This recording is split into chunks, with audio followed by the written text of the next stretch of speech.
And it just happens like that. All right. I was going to actually have a formal disclosure about how I'm grumpy and straight and blunt, and I don't beat around the bush. And I'm going to be touching on a lot of sensitive information here. So I just want you to think about it. You know, that I'm not trying to deliver the message in a harsh way. It's just a harsh message to deliver, if that makes sense. So anyway, everyday advocacy. What do you know about Parkinson's disease? Should be the question that everybody learns and should be the first thing out of your mouth anytime anyone brings up the topic of Parkinson's. And we'll get into that in a little while, okay? That's not just a catchphrase. That's what we want to start focusing on, okay? Oh, there's my grumpy disclosure. Okay. So if you didn't hear me or you're hearing impaired, read it. I'll leave it there for a second so that I know I've covered everybody. Carl and Andrew LeBrob in town from Virginia. Good to see you. Okay. Everyday advocacy? You mean every single day? Yeah, not really. We're not talking like labor-intensive efforts, data mining, and spending time cultivating relationships over the internet and all sorts of things like that. It just means you're everyday sort of advocating, you know? You're casual, nonchalant, no big deal, second nature. It's just something that you do automatically, okay? The character of a life is set in 10,000 little moments, not big moments. And that's a big topic to think about, okay? Because even those of us who try to work out with PAN and try to meet with congressional people and have these things once or twice a year, okay, that impact that we can make pales in comparison to the thousands and thousands and thousands of other moments that you have every other day, okay? So you need to put advocating for Parkinson's on the front of your mind. It needs to be something that it's just a preoccupation is, I think, the best way to put it, okay? And it takes a little bit of time to get comfortable, but once you do, you know, it works out. We have to advocate for Parkinson's every day because we have Parkinson's every day. In our neighborhoods, at our workplaces, among our friends, okay? We're all representatives for each other. Now here is this is a big thing, all right? And we really need to grasp this for later on. I'm going to touch on a couple of specific reasons why. But you don't advocate for you, all right? That's just not in the nature of the word advocacy, okay? Advocacy is for others, okay? So, but the opportunities that you have are critical because you might just be the only person who anyone is ever going to meet with Parkinson's. It's entirely possible. Or, you know, every 5 or 10 years they might come across one. Who knows what the statistics are on that? I don't know. Who is you? Well, you are you, of course. Okay? People with Parkinson's, care providers, physicians, researchers, friends of our community, association and organization staffers, and anyone else who hears this message. Why did it do that? Probably because I hit the button. You tell me if it does that again. It's like I had a booger hanging on my nose and you just let me stand around. Man, that's embarrassing. So I'm trying to control things and you're reading ahead and you thought you had something on me. All right. How did I get back to the disclosure? See now what you did? I got to go through all this stuff. And I got to apologize again for being me. All right? We're all representatives. All right. Opportunities that you have are critical. That's why they're so important. And the cause is critical. All right, now, what's your perception of advocacy is another big question, because we're going to see some more insight, okay? What do you think of when you think of advocacy? Do you think of the Humane Society, the NAACP, lawyers, sports fans, flag-burning hippies, politicians, Tea Party people, okay? I'll get to that in a second, but here are some examples of what you might associate these specific advocacy groups or people with, okay? You might think of flag-burning hippies as the confrontational, troublemaking, entitled, freedom of speech people, or civil rights demonstrators as proud, brave, Tea Party, not going to touch that. Humane Society, victims, the Humane Society is that's the ultimate pity party, all right? To the tune of $300 million a year, I'll tell you that, though. Okay, $300 million a year those commercials bring in for them, all right? Trial attorneys. That's my kind of advocate, because they're highly methodical. They analyze and they cover all the bases, and they're prepared before the beginning of an event, just like me, okay? Sports fans. Sports fans are your casual, everyday advocates. What we're going for is the trial attorney who just talks about it like it's favorite or least favorite, baseball team.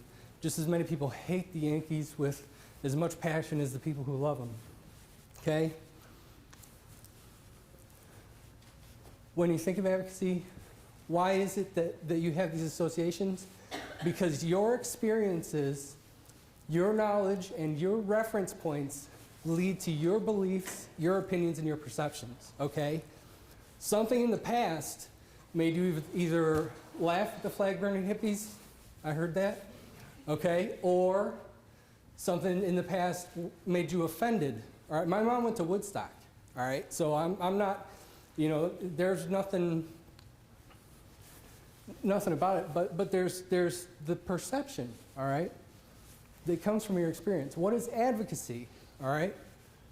The act or process of one that promotes, supports, pleads in favor of, maintains, and or defends the interest, cause, and or proposal of another, all right? Advocacy is selfless, okay? It's not about you. All right? That's very important, because that people will often confuse advocacy with activism, and they'll make it about themselves. And they feel this is the right thing to do, not taking a close look at what's the best thing for the community to organize and do for itself, okay? What is everyday advocacy? My own definition. I made up the term, so I'm going to make up the definition.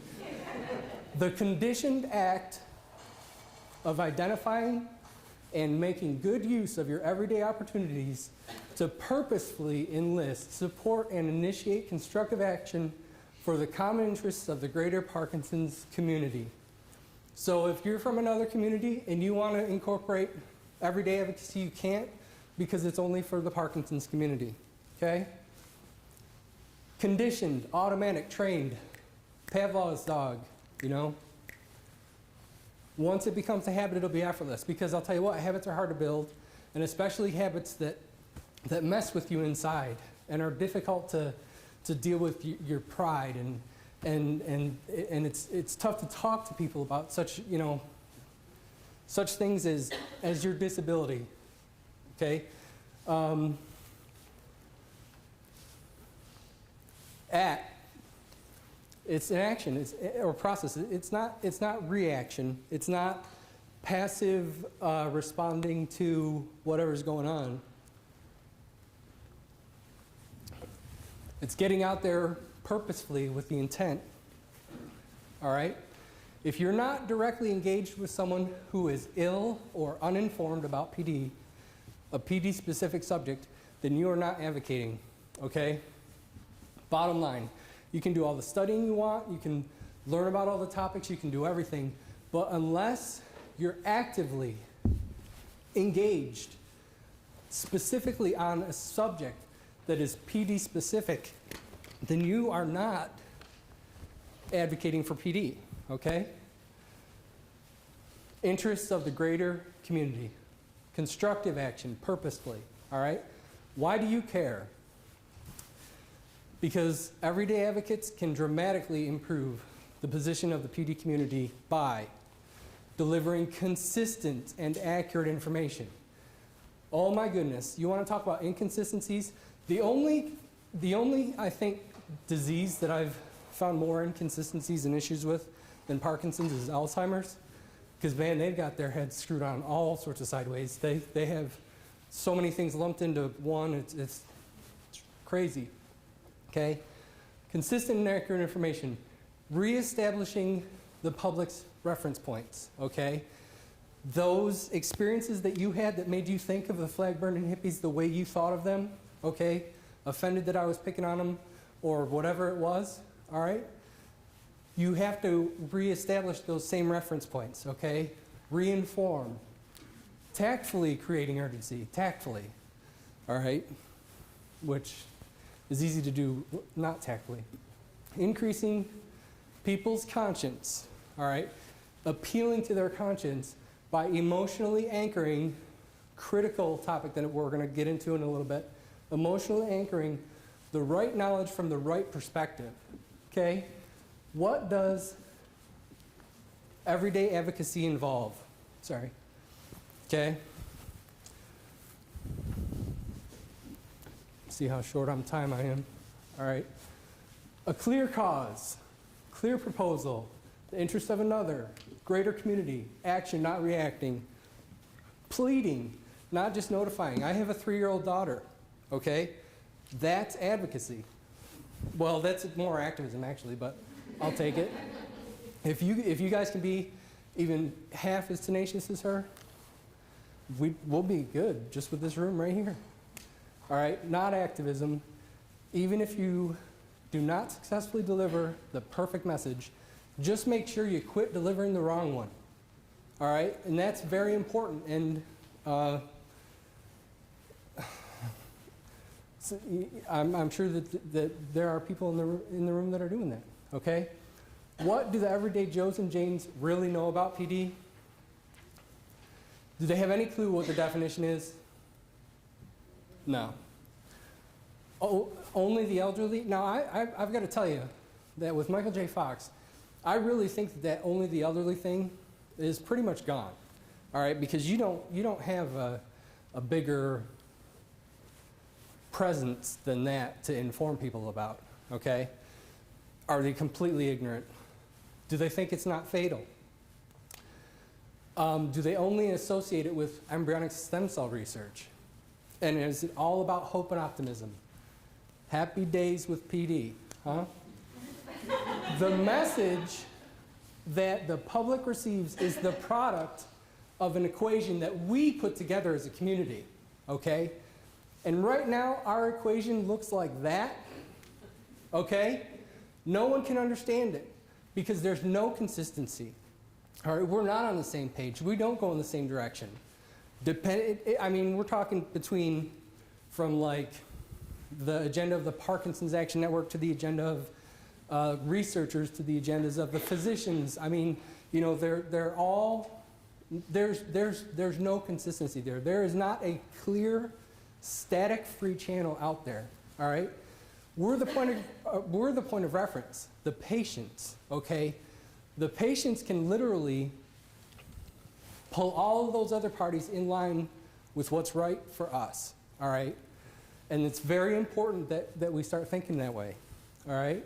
We control the variables, we control the equation, therefore we control the message that's delivered, all right? The message has to change.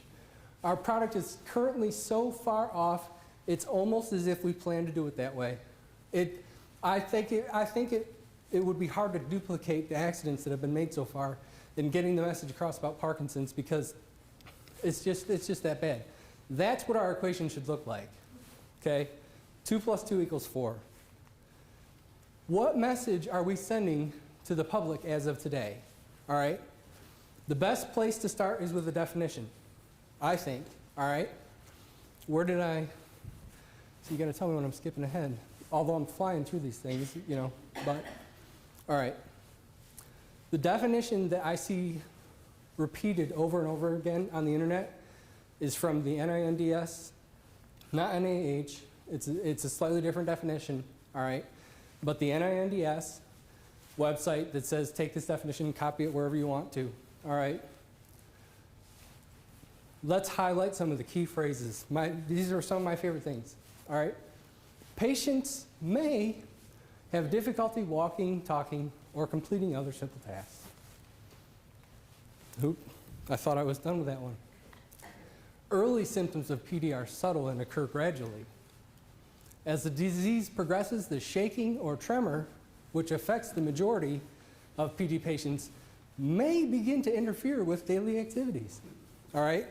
Is this sounding like a horrible disease? No, I don't think so.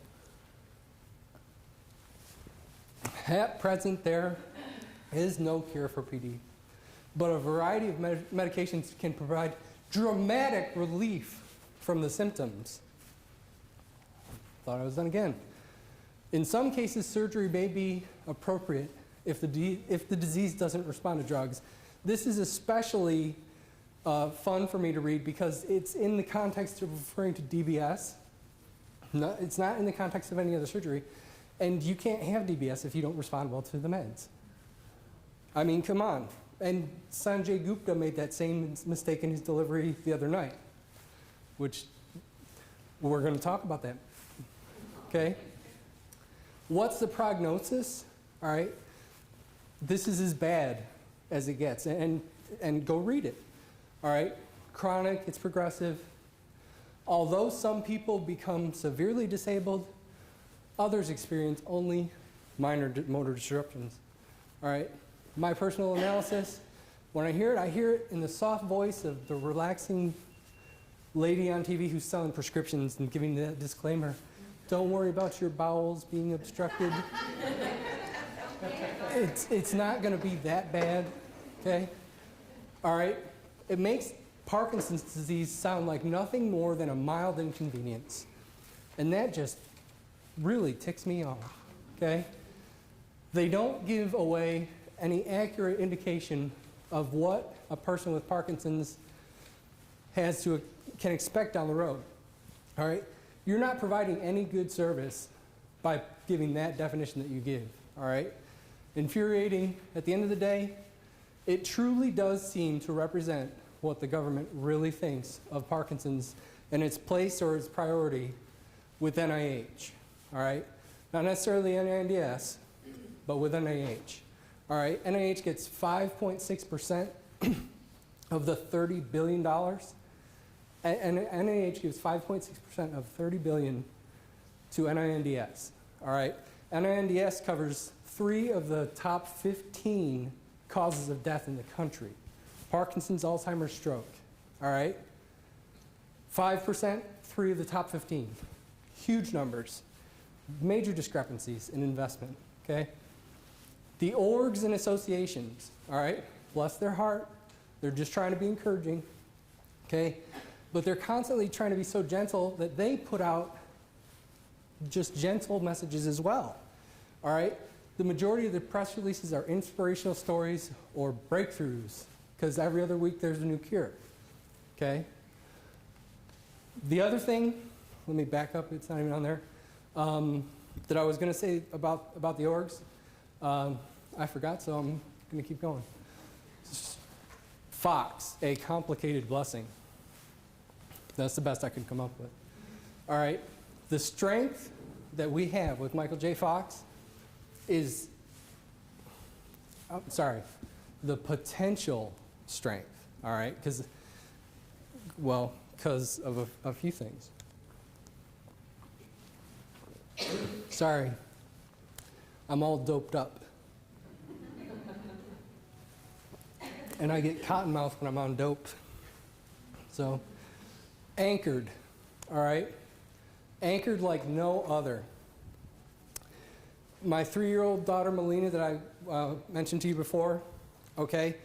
When she's in the living room and Dora the Explorer comes on TV, She says, Dora's here. Okay? Michael J. Fox, for everyone's generation that's in this room, and people even younger than myself, has been a family member, okay? Because he has spent just that many hours in just that many homes, okay? Everyone in the United States and lots of people around the world have a friend who has PD now. That anchor is extremely powerful, okay?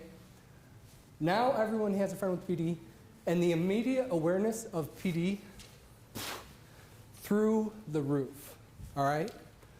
But it's a complicated blessing. It's a huge potential strength, okay?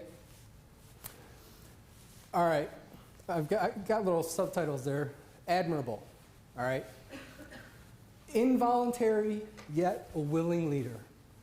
Kudos, man. I would never be able to bear the weight that that man bears in a million years. And people can say whatever they want because he's got money, it's easy for him, he's got housekeepers, you know, whatever. You can't imagine the kind of pressure that he is put under. I mean, it's just unbelievable feeling that you have to use your greatest asset, you have to use your celebrity for good, all right? And you can't let anyone down. That's a tremendous weight, all right? His actions and his attitude inspire. Hope, optimism, wonderful, all right? Very admirable. You can't say enough good things about Michael J. Fox, okay? Confusing, though, complicated blessing. His words really do minimize the true misery of Parkinson's. And I'll refer back to that Dr. Gupta interview. Dr. Gupta asked him straight up, he said, is there anything that you're just like, oh, I really miss that I can't do? And Michael J. Fox, 20 years into, or 15, I don't know, whatever, looking the way he does, said, no. It doesn't interfere with anything. I don't know about that. But he's like, oh, I still play hockey, I play golf. I saw a video of him playing golf. He's not playing golf. He's out there swatting something around and hitting the ball, but he's not playing golf, I'll tell you, okay? His statements are perceived as factual. They come out of his mouth, it's the truth. Don't argue with it. Because it's just that, unless you're Oz, Dr. Oz, and then you're gonna, is my laser button on? Yeah. Have I gotten anyone in the eye with it? How long's it been on? Okay. I thought you guys left me with another booger. All right. His statements are perceived as factual. PD is permanently branded with embryonic stem cell research because of him. All right? There's no way that it'll ever be separated. Well, maybe. I don't know. All right. Sometimes he's his own worst enemy. He wants to do so much good. He feels the pressure to do so much good, but there's no desperation, therefore no urgency. He doesn't grovel. You know, he's just too stinking charming. You know, honestly, he's just the guy that's got it all, and there's nothing going wrong. A cure is always right around the corner. He's always so hopeful. And look at how much money we've got. I just raised $200 million. I don't need your money. He doesn't say that last part, but that's all they hear. When you spend all your time bragging about how much money you've raised for the cause, yeah, makes it a little more difficult to get more money, I think. Okay? And in some ways, he's our ball and chain.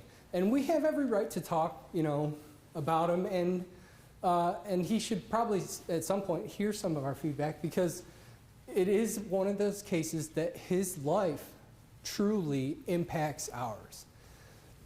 I don't know of any other scenario where that's as true as with Michael J. Fox, but I think it's important, and he should understand what we see. Okay? He's set sort of an unachievable precedence for how to deal with his PD, all right? What's the big deal? It's just PD. Gives us no validation. We can't validate how bad we're feeling I validate myself. But a lot of people struggle with that because they have families that don't understand like mine does. And they say, look at Michael J. Fox, he plays hockey. What are you complaining about? It's not that bad, so you shake a little bit, okay? And we're always in the relentless pursuit to seem like the optimist that he is, all right? If I could just tell him 3 things, and I'm looking at the camera, and maybe someday this video will get to him, all right? Thank you. Rising above and beyond the occasion. I mean, from the bottom of my heart, thank you.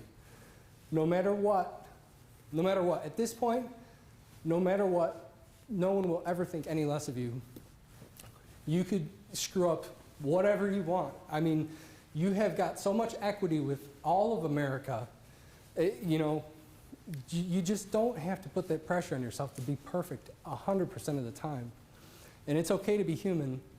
No one should ever try to bear such a burden and not show any sign of weakness, okay?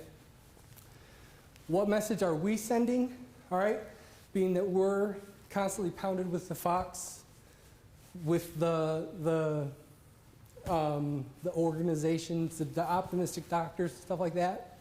All right, we echo things like, there's never been a better time to have Parkinson's than right now. I don't think there's ever a good time to have it, but that was the first thing that my diagnosing doctor told me.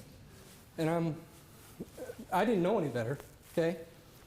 It could be a lot worse. At least it's not blank. I have Parkinson's, but it doesn't have me. At least it's not fatal. Not the worst, it's manageable, okay? What is the product of that equation that we send out, okay? Just because we're pulverized with that information, we don't have to echo the same information, okay? We can choose to change the message and to provide the right information, okay? Because if we do that, it's all going to be good stuff that we project, all right? What is clear in the message now? What's the message? Is there a problem? Have you heard? How severe is the problem? Is the problem urgent? What is currently being done about the problem? Is any of this stuff? No, none of it's clear. The message, let's talk about others. Let's talk about others, all right? Interest of the group and consistency. We've got to be consistent. Because when you're appealing to the conscience of the American public, all right, they're going to take, this is just human nature, they're going to take any getaway card that they can, all right? If you spend 10 minutes talking about how unbelievably horrible this is for this person or that person, or for yourself, and then you give them one getaway, like, well, what can you do? There's no cure. They just sat there and went, thank goodness he let me off the hook, because I thought he was going to ask me for something. You know? People naturally want to relieve their own conscience. They don't want to feel for other people. They just don't want to, okay? The message to the public has never been more confusing. All right, Larry King, direct question. It's not life-threatening, is it? Question mark? No, Michael J. Fox says. I always say, you don't die from it, but up to now, you will definitely die with it if you have it, okay? That's very optimistic, okay? Dr. Gupta, you don't have the morose, more morose, that's my wife